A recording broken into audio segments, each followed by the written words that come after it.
अस्सलाम वालेकुम। आज मैं आपके लिए रबड़ी दूध की रेसिपी लेकर आई हूँ। अक्सर आपने ठेलों पर या दूध की दुकानों पर देखा होगा, ये रबड़ी दूध 200 रुपये का एक गिलास मिलता है। ठंडा ठंडा और बहुत ही हेल्दी ये रबड़ी दूध बनके तैयार होता है। पीने में इसका टेस्ट बहुत ही मज़ेदार होता है। तो चलिए चलते हैं इस मज़ेदार से रबड़ी दूध की रेसिपी की तरफ। इस हेल्दी और बहुत ही मज़ेदार से रबड़ी दूध को बनाने के लिए मैंने यहाँ पर 1 कप चीनी ले ली है। तो ये छोटा कप है। 1 कप चीनी हमने एक कढ़ाई में ऐड कर दी है। अब हमने इसका कैरेमल बना के तैयार करना है। इसका कैरेमल मैं नॉन स्टिक कढ़ाई में बना के तैयार कर रही हूँ, तो मीडियम फ्लेम पर बना रही हूँ। अगर आपका पतले तले का बर्तन हो तो आप लो फ्लेम पर इसका कैरेमल इस तरह से बना के तैयार कर सकते हैं। आप देख सकते हैं मैंने इसमें बिल्कुल भी चमचा वगैरह नहीं चलाया है। 10 से 15 मिनट में हमारा यहाँ पर कैरेमल बनकर तैयार हो चुका है। जब इसका कैरेमल पूरे तरीके से बन जाए उसके बाद आपने इसके अंदर चमचा चलाना है, वरना इसमें जो चीनी के क्रिस्टल होते हैं वो बहुत जल्दी डिज़ोल्व नहीं होते हैं। तो देखिए अच्छी तरह से कैरेमल बन चुका है। उसके बाद मैंने इसमें चमचा चला के इसको अच्छी तरह से मिक्स कर लिया है। जब कैरेमल तैयार हो जाए उसके बाद अब हम इसके अंदर ऐड कर देते हैं 2 कप दूध। तो मैंने यहाँ पर 2 से ढाई कप दूध इसके अंदर ऐड किया था। तो अभी पहले हम 1 कप दूध ऐड करके इसको अच्छी तरह से मिक्स कर लेते हैं, ताकि सारा कैरेमल दूध के अंदर अच्छी तरह से डिज़ोल्व हो जाए। और अब हम दोबारा से इसके अंदर 1 कप दूध और ऐड कर देते हैं। बाद में हम थोड़ा सा दूध इसके अंदर और ऐड करेंगे ताकि इसकी कंसिस्टेंसी बिल्कुल परफेक्ट हो जाए। तो देखिए 2 कप दूध ऐड करके इसको अच्छी तरह से मिक्स कर लिया है और कैरेमल भी सारा इसके अंदर अच्छी तरह से डिज़ोल्व हो चुका है। तो इस स्टेज पर आप इसको ज़रा टेस्ट करके ज़रूर देख लीजिएगा। अगर आपको चीनी कम लगे तो आप 1 टेबल स्पून चीनी इसके अंदर और ऐड कर सकते हैं।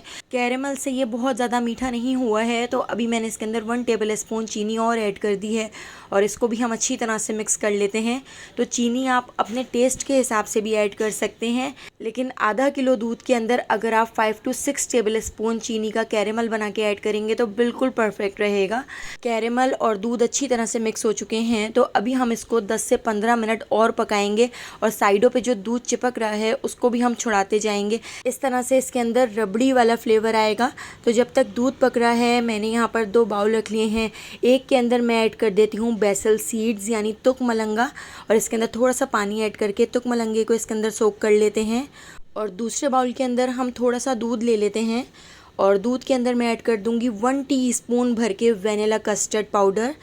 तो वेनिला कस्टर्ड से इसकी जो थिकनेस है वो बहुत ही अच्छी हो जाएगी, पीने में भी इसका टेस्ट बहुत मज़ेदार हो जाएगा। तो देखिए मैंने 1 टीस्पून वेनिला कस्टर्ड दूध के अंदर अच्छी तरह से मिक्स कर लिया है। और यहाँ पर देखिए दूध भी हमारा पक रहा है। तो दूध को पकते हुए 10 मिनट का टाइम हो चुका है और साइडों से देखिए मैंने इस तरह से इसकी बार बार मलाई भी हटा ली है। तो इस तरह से इसके अंदर बहुत ही मज़ेदार सा फ्लेवर आ जाता है। तो दूध भी पक पक के थोड़ा सा गाढ़ा हो चुका है। तो अब हम इसके अंदर ऐड कर देते हैं वेनिला कस्टर्ड पाउडर का मिक्सचर। तो हम इसका लो फ्लेम कर देते हैं और लो फ्लेम पर थोड़ा थोड़ा करके हम इस तरह से ये मिक्सचर ऐड करते जाएंगे और चमचा चलाते जाएंगे ताकि इसमें गुठलियाँ ना बने। तो इस तरह से मैंने कस्टर्ड का मिक्सचर इसके अंदर ऐड कर दिया है और इसको अच्छी तरह से मिक्स करके एक बॉयल आने तक हम इसको पका लेते हैं। इसी बाउल को साफ़ करते हुए थोड़ा सा दूध मैंने इसके अंदर और ऐड कर दिया है और इसको अच्छी तरह से मिक्स कर लेते हैं। तो बस हमने इसको ज़्यादा नहीं पकाना है, वरना इसकी कंसिस्टेंसी बहुत ज़्यादा थिक हो जाएगी, क्योंकि हमने इसमें कस्टर्ड पाउडर ऐड किया है। बस एक बॉयल आने तक मैंने इसको पका लिया है, क्योंकि हम यहाँ पर रबड़ी दूध शरबत बना के तैयार कर रहे हैं। तो हमने इसको थिक नहीं करना है, बस एक बॉयल आने तक हमने इसको पका लिया है। अब हम इसको काउंटर के ऊपर ठंडा करने के लिए रख देते हैं। ठंडा होने के बाद भी ये थोड़ा सा थिक हो जाएगा। इस रबड़ी दूध शरबत का टेस्ट बहुत ही मज़ेदार होता है, तो एक बार आप इसको घर में ज़रूर बना के देखिएगा। ठंडा ठंडा तो पीने में बहुत ही ज़्यादा मज़ेदार लगता है। तो देखिए यहाँ पर मैंने इसको 2 घंटे के लिए रूम टेम्परेचर पे आने तक छोड़ दिया था। ये ठंडा हो चुका है। अब मैं आपको चेक कराती हूँ। देखिए ठंडा होने के बाद भी ये थोड़ा सा थिक हो चुका है। तो इसकी थिकनेस को बैलेंस करने के लिए, इसकी थिकनेस को थोड़ा सा कम करने के लिए मैं इसको एक ब्लेंडर जग के अंदर ऐड कर देती हूँ और ब्लेंडर जग के अंदर ऐड करके हम इसको एक बार ब्लेंड कर लेते हैं। इस तरह से इसकी जो कंसिस्टेंसी है वो थोड़ी सी पतली हो जाएगी और बहुत ही स्मूथ सा हमारा यहाँ पर शरबत बन के तैयार हो जाएगा। तो देखिए इस तरह से ब्लेंड करके मैंने इसको एक बाउल में निकाल लिया है। अब जो हमने बेसल सीड्स सोक करके रखे थे, हम ये सारे बेसल सीड्स इसके अंदर ऐड कर देते हैं। इससे भी बहुत ही हेल्दी और बहुत ही मज़ेदार सा शरबत बनेगा। तुकमलंगा ऐड करके इसको भी हमने इसके अंदर अच्छी तरह से मिक्स कर लिया है। अब मैं इसके अंदर ऐड कर देती हूँ ढेर सारी बर्फ़। तो पूरी 1 ट्रे बर्फ़ की मैंने इसके अंदर ऐड कर दी है। तो यहाँ पे हमारा बहुत ही हेल्दी, बहुत ही रिफ़्रेशिंग और बहुत मज़ेदार रबड़ी दूध शरबत बनकर तैयार हो चुका है। एक बार आप इस रेसिपी को ज़रूर ट्राई कीजिएगा, आपको बहुत पसंद आएगी। रेसिपी पसंद आई हो तो लाइक, शेयर और सब्सक्राइब करना बिल्कुल भी मत भूलिएगा और बेल आइकॉन के नोटिफिकेशन को ज़रूर ऑन कीजिएगा, क्योंकि डेली मैं आपके लिए बहुत ही मज़ेदार सी रेसिपीज़ लेकर आती हूँ।